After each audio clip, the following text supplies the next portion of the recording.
second one is not. So 1 minute. So if, yeah, okay. Sorry. If you haven't finished all of them, don't worry. I think next time I need to find more difficult. Exactly. We can start in the middle and be okay. It's too easy. Yeah, okay. So these kind of things are little activities or little games that you might be able to do with your students for practicing the minimal pairs.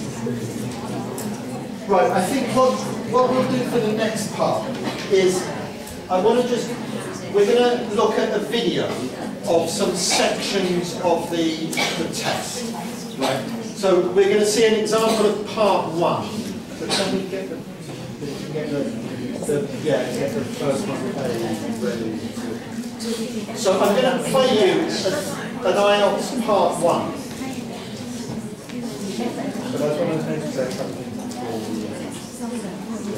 Right, okay, so for this, in the part 1, we said it's 45 minutes. In the first part of the test, the examiner will ask the candidate some general questions. And it would always be about personal, kind of general things that anybody could answer. So hobbies, job, where you live. This candidate is going to talk about where you live. It's always 3 areas. So it should always be 3 areas. If the candidate is really slow, they may not have time to do the 3rd one. But normally it's 3 areas. So this one is about where you live, then about some questions about the family, and then a couple of questions about learning English. This one, and it should be A, isn't it? Yeah, okay. A quick thing to tell the students before, when at the beginning of the speaking test, all of the tests are recorded. So when the candidate comes into the room, at the beginning the examiner records some information onto the recorder. The candidate doesn't need to talk then.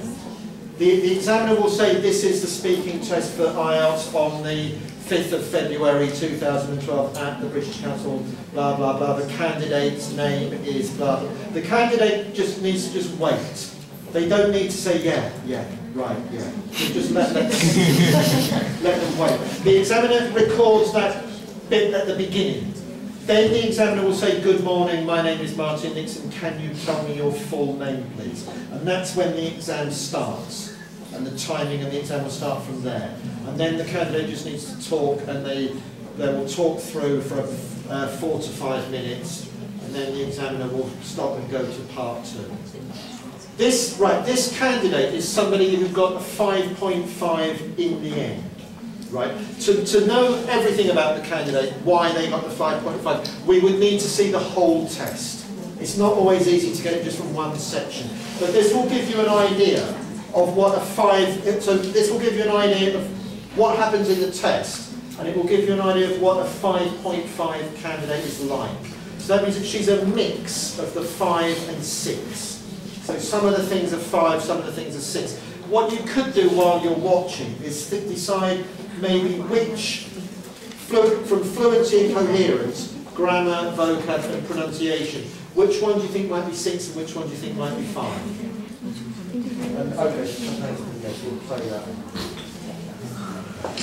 Now, this first part, I'd like to ask you some questions about yourself. Let's talk about where you live. Do you live in a house or a flat? I live in a house. What do you like about your house? Well, partly because it's a house. It's big, and I've got my own room. A lot of space. Yeah. What is the area like where you live? It's a very quiet area, and only families live in this area. Would you recommend